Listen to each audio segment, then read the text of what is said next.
while thousands gathered at Johannesburg's Tambo International Airport to welcome the Rugby World Cup champions home. It's after South Africa beat New Zealand in the finals on Saturday to secure a record fourth title in France. The Boks walked out to loud cheers earlier on today. These are just some of the incredible scenes that unfolded.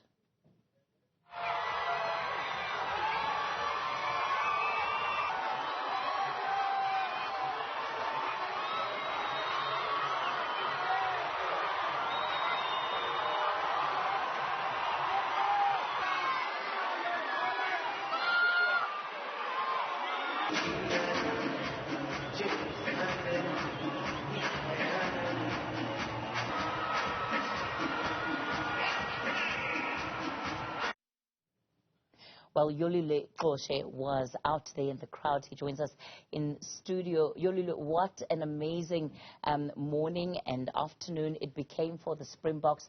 An incredibly warm welcome. Talk to me about what it was like being out at Tambo.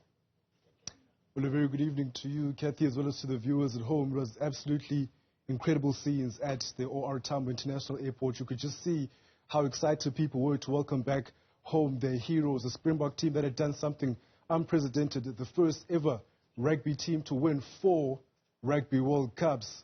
They made history with that, but also defeating New Zealand, who also wanted to do the same thing. So that heroes' welcome was befitting of the effort that they put in that World Cup. A couple of tense games.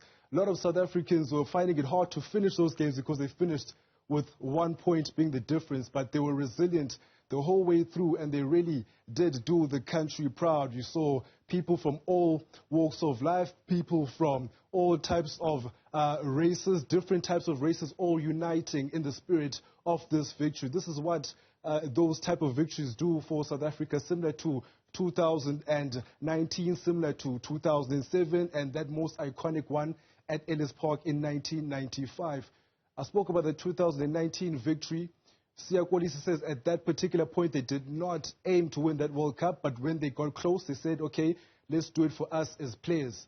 But at this particular press conference, they said, at a point in the World Cup, they said, for all of the messages that we get from back home, the warm encouragement that we get, let's now do this one for South Africa. And that's one of the things they touched on in the press conference earlier. People were hopeful in 2019, maybe we'll win it.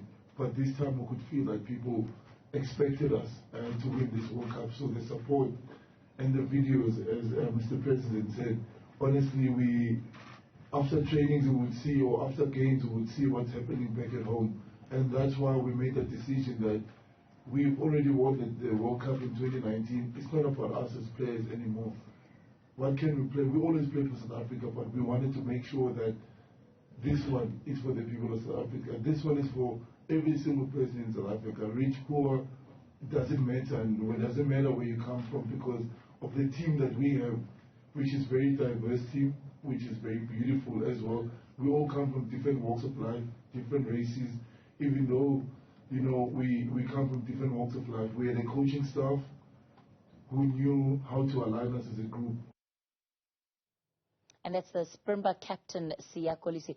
Yolulwe, one certainly got the sense of very deep emotion from members of the team, not only as they walked through that crowd to go and take their seats at the press conference, but when they were tackling the questions that were being asked by members of the media. One could sense that it's been a very emotional tournament for them.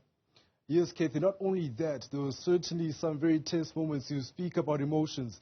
A lot of South Africans will take from that particular World Cup victory the tense last few minutes. None more so than Cheslin Kolbe, who was pictured not being able to even watch those last 10 minutes as he got a yellow card, which meant he had to watch his teammates from the sidelines. He covered his face. He couldn't even bear to look at what the score was or where the team was in terms of field position. But also, when you look at the ages of those particular players, they are now reaching what many would say in sporting terms the twilight of their careers. A lot of this rugby is all about a cycle. It's a 4-year cycle from one World Cup to the other. So a lot of those players in the forwards pack especially are at least 32 years old.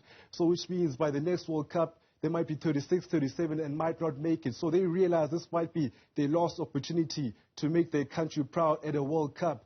but they have not only just made their country proud at the World Cup, but they've also inspired a new generation of youngsters. And I remember when I was a kid as well, I also always looked at certain things and representations which fueled my imagination. It sticks out for me, 2003 Rugby World Cup, the picture of Ashwin Willemse scoring few tries. I then went outside and also wanted to be Ashwin Willemse. Here, a couple of youngsters also talking about their heroes from that particular Springbok squad and the players that they want to emulate in the years to come.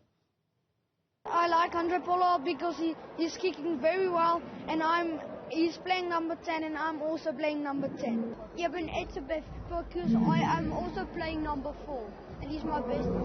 I'm looking forward to seeing Siya Kolisi because of how well he's led our team, and I'm hoping he signs my book. I'm so proud of what they did in the game and that they never gave up when it was hard. There can be no better way to really plant seeds of hope for the future